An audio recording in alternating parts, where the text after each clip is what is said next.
Hello everyone, welcome back to episode 6 of Behind the Pages with Maggie, breaking barriers one story at a time.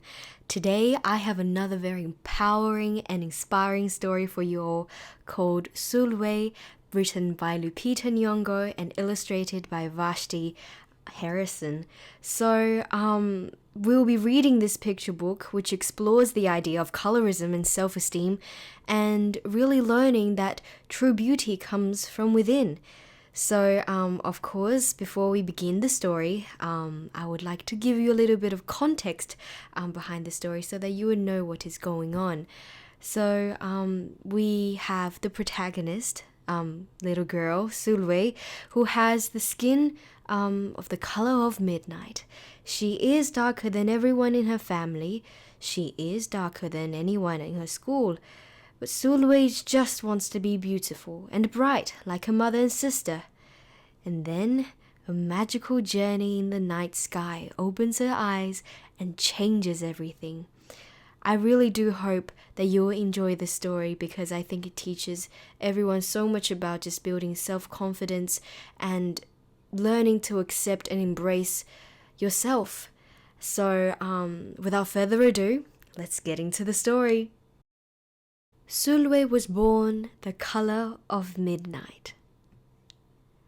She looked nothing like her family, not even a little, not even at all. Mama was the color of dawn, Baba the color of dusk, and Mish, her sister, was the color of high moon. Hardly anyone at school looked like Sulwe either. People gave her sister Mish pet names like Sunshine and Ray and Beauty. People gave Sulwe names like Blackie and Darky and Night. Sulwe felt hurt every time. So she hid away while her sister made lots of friends.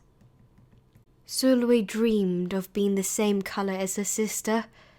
She wanted real friends too. So she got the biggest eraser she could find and tried to rub off a layer or two of her darkness. That hurt. She crept into Mama's room and helped herself to her makeup.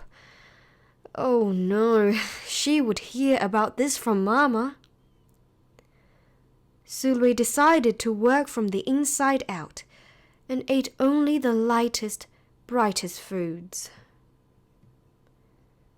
With a stomach ache, she went to bed early and turned to God for a miracle. Dear Lord, why do I look like midnight when my mother looks like dawn? Please make me as fair as the parents I'm from. I want to be beautiful, not just to pretend. I want to have daylight. I want to have friends. If you hear me, my Lord, and would like to comply, may I wake up as bright as the sun in the sky. Amen. When Mama came in to wake her for school the next morning, Sulwe rose to find not a trace of daylight in her midnight skin. Sulwe told Mama everything. Mama asked, "What is your name?" "Sulwe," she muttered. "And what does that mean?" "Star," Sulwe whispered. Brightness is not in your skin, my love. Brightness is just who you are. As for beauty, Mama said, rubbing Sulwe's stomach the way she always did to comfort her, you are beautiful. Sulwe sighed. Well, you are beautiful to me, but you can't rely on what you look like to make you feel beautiful, my sweet. Real beauty comes from your mind and your heart. It begins with how you see yourself, not how others see you. Now, up you get and out you go. How could she, as dark as she was, have brightness in her? How could she have beauty when no one but her mother seemed to see it? How could she be a star? That night, a shooting star appeared at Sulwe's window. "The night sent me," the star said. "Come with me." Sulwe hopped off her bed, and off they went. "Long ago, at the beginning of time," said the star, "there was night and day, and they were sisters. They loved each other very much, but people didn't treat the sisters the same. People gave Day pet names like lovely and nice and pretty. People gave Night names like scary and bad and ugly. She felt hurt every time. Well, Night got fed up and walked right off the earth. Day stayed behind and enjoyed making everybody happy in the sun. But then Day grew too long, and Day began to really miss her sister, and so did everybody else. There had to be a way to get her back. So Day set off to find Night, and she did. "I miss you," said Day. "I miss you too," said Night. "But you don't know what it's like to be treated badly for being dark." "You're right. I don't," Day replied. "But what I do know is that we needed you just the way you are. Come and see." Night returned, and the people rejoiced. "We need the darkest night to get the deepest rest. We need you so that we can grow and dream and keep our secrets to ourselves." And the stars chimed in. Brightness isn't just for daylight. Light comes in all colors, and some light can only be seen in the dark. So while Day had a golden glow, with Night everything had a silver sheen, elegant and fine.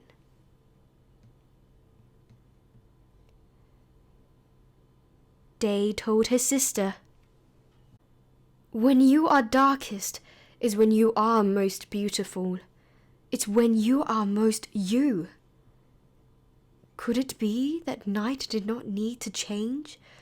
Not even a little? Not even at all?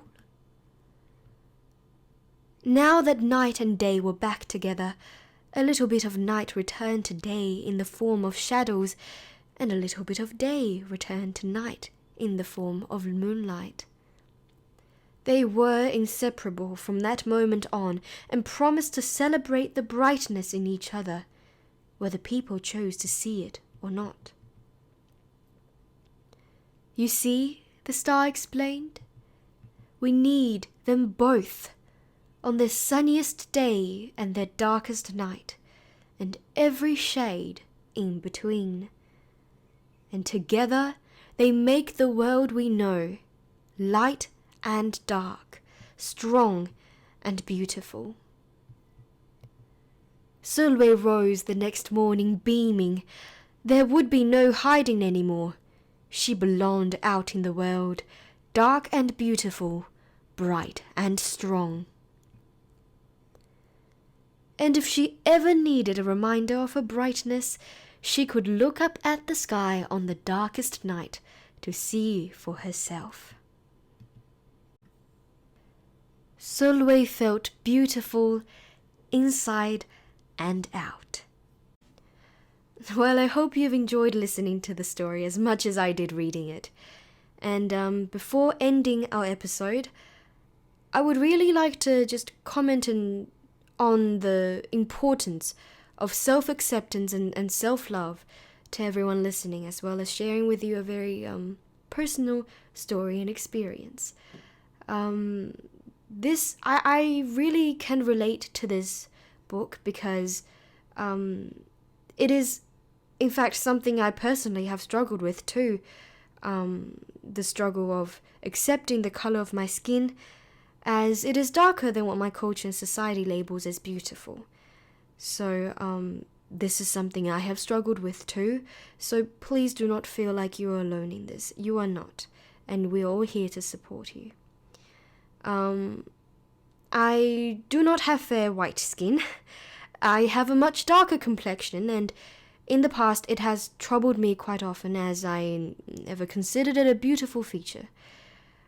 I used to hope for paler skin, whiter skin, hoping to look more like those girls on the front covers of the magazines or in an ad I see on television. But what I found is the more and more I did this to myself, and the more and more I refused to accept myself, the more and more I realized that I was starting to lose myself. I forgot how to be myself, who I am as a person.